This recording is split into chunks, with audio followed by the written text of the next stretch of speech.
Have you ever tried editing your AI videos only for the transitions between your shots to ruin the whole thing? Well, I just found the best workflow where you can make every cut completely seamless and people won't even be able to tell that it was done with AI. So in this video, I'll walk you through the process step by step from the very first transition to a finished project. This whole workflow runs inside Higgsfield, which is an all-in-one tool that gives me access to image and video generation, and it also allows me to add smooth transitions between them. If you want to follow along, I've left a link for Higgsfield in the description below. Once you log in, you'll notice that everything is organized at the top navigation bar. The first transition I want to create is a brand logo that morphs into the product, and to do this, I need the images for both. So click on Image, and that will take you to the image generation workspace. I'll select GPT Image 2 as my model, because it's currently one of the best models for photorealism and adding details. I'll paste in this prompt and generate my logo. This looks pretty good. It looks like a logo an actual brand would use for their product, which was exactly the point, and the text rendering is accurate. Then for the product shot, I'll tag that logo as a reference so that it looks exactly the same and we don't lose consistency. With the same settings, I'll now paste in this and generate. We get this sneaker with the logo perfectly integrated on it. Both images match the brand, which will help make the transition feel a lot more smooth. Then back in the main page, click on Apps at the top. There you'll see a collection of all the different apps Higgsfield has to offer. There are honestly a lot here, but the one we want to focus on is called Transitions, so click on that. Then upload the logo image as the starting frame and the sneaker as the end frame. There is a huge library of different transitions to choose from. For this one, I'll select Logo Transform and Generate. The logo morphs straight into the sneaker. Honestly, this looks like an ad an actual company could use to showcase its brand new sneakers. There are so many things you can do with the Transition app, and this is still just using images as the start and end frames. So the next thing I want to test is if it can maintain perfect consistency on human characters as well. So back in the image generation workspace with GPT Image 2 selected, I'll paste in this prompt to make a young woman wearing a cream outfit. She looks exactly like I asked for. Now I want to create a transition that focuses on the color change. So for the next image, I'll reference the one we just made to keep her face looking exactly the same. But in my prompt, I'll ask to put her in a different outfit and in another environment. It's still the same woman, but now she's wearing an all-black fit and she's walking down a street. The two images have totally different vibes, which is exactly why I want to connect them. So back in the Transitions tab, I'll upload both of them as a start and end frame, and this time I'll select Raven Transition from the Transition library. The whole thing feels very smooth. It's still the same woman, but now she transforms from one frame to the next with the Raven effect that I added. And this fits well because of her black outfit. It looks like the Ravens transform her with a totally new style. But creating transitions from images is only the beginning. Images only give you so much control over what your final result will look like. So to push this tool to its limits, we need to see how it can hold up against video transitions,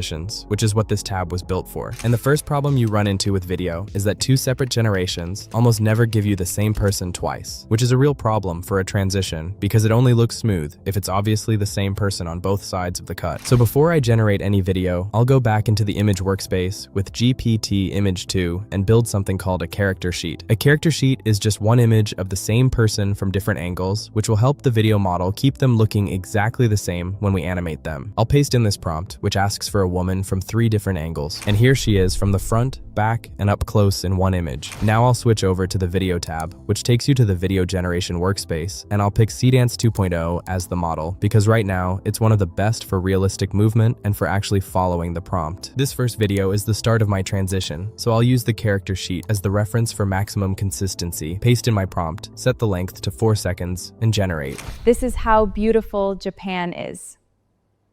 In this one, she's standing in a plane studio. The camera slowly pushes in on her, and she looks into the lens and talks about how beautiful Japan is. The part that matters most is how it ends, on a calm, steady shot of her just standing there, because the transition needs a still moment like that to flow smoothly into whatever comes next. Then for the second video, I'll keep that same character sheet uploaded, keep the same settings, and generate using this prompt.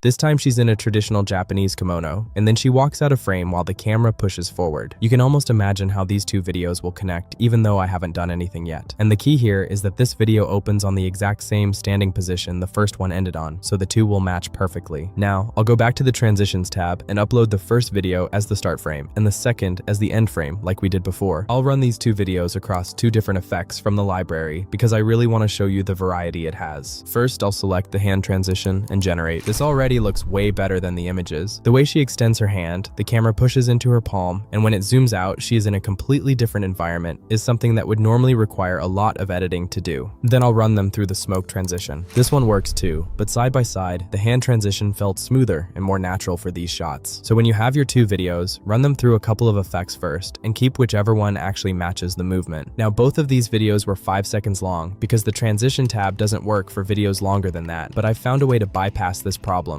and to show you how I do it, I'll use a video of a full property tour that starts outside the house and then takes you inside. This time, instead of generating a person, I want to use myself as a character in those videos. So just like before, I'll go into the image workspace with GPT Image 2 and build a character sheet, except this time, it's one of myself. I'll upload a photo of me as the reference, and paste in a prompt that turns it into that same 3-angle sheet, this time dressed in a navy blazer like a real estate agent would wear. And there I am from the front, back, and up close, which gives Seedance everything it needs to keep me looking exactly the same across both videos. Now I'll head into the video tab with Seedance 2.0 selected, and for the first video, I'll use my character sheet, set it to 5 seconds, and paste in my prompt for the outside shot.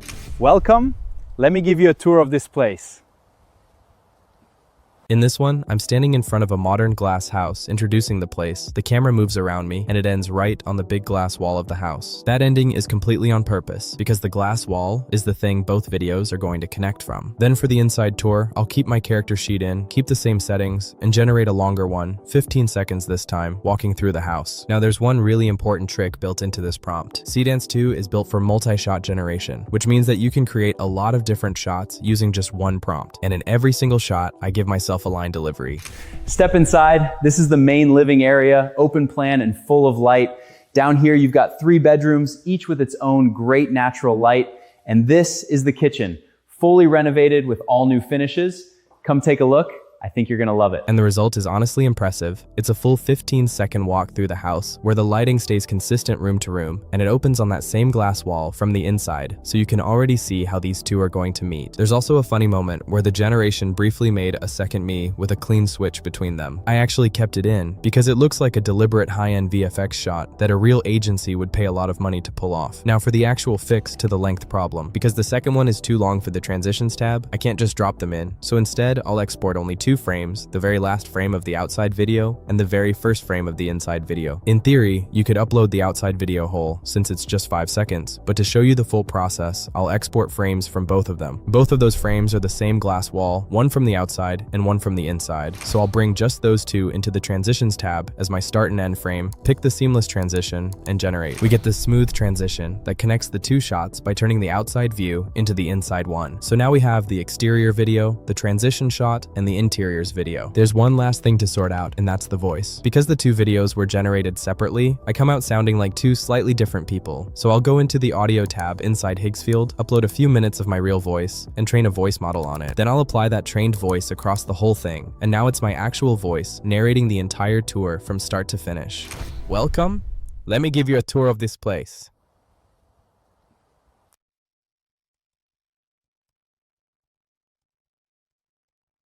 Step inside. This is the main living area, open plan and full of light.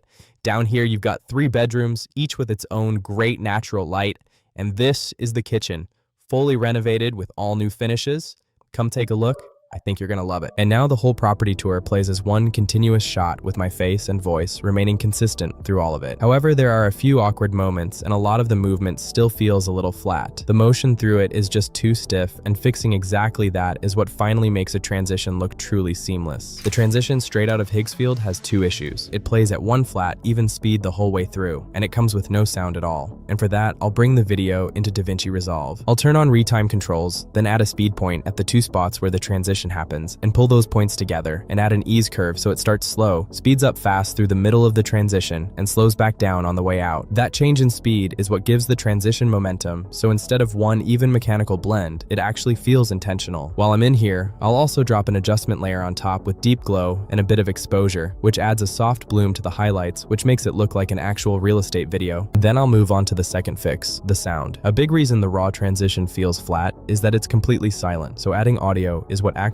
sells the movement and covers the seam. I'll add some music that fits the tour, and then layer a few sound effects right around the transition point. Finally, I'll turn on optical flow, which smooths the motion out even more so nothing falls flat. Let's look at our final result. Welcome, let me give you a tour of this place. Step inside. This is the main living area, open plan and full of light. Down here, you've got 3 bedrooms, each with its own great natural light. And this is the kitchen, fully renovated with all new finishes. Come take a look. I think you're gonna love it. These small edits give this video a completely different feel. Even though the details are small, if you compare it to the previous version, you can immediately notice how professional this one is. And honestly, almost none of that was even on me, because Higgsfield planned the camera moves, generated the entire location, and did the hard part of blending the join, so all I added at the end was the speed ramp and the sound, which you'd be doing in any normal edit anyway. With this workflow, you can create seamless transitions in a fraction of the time it would normally take you, and it all happens under one platform. So if you want to start creating your own seamless transitions for your videos, use the link in the description to sign up to Higgsfield. Thanks for watching, and I'll see you in the next one.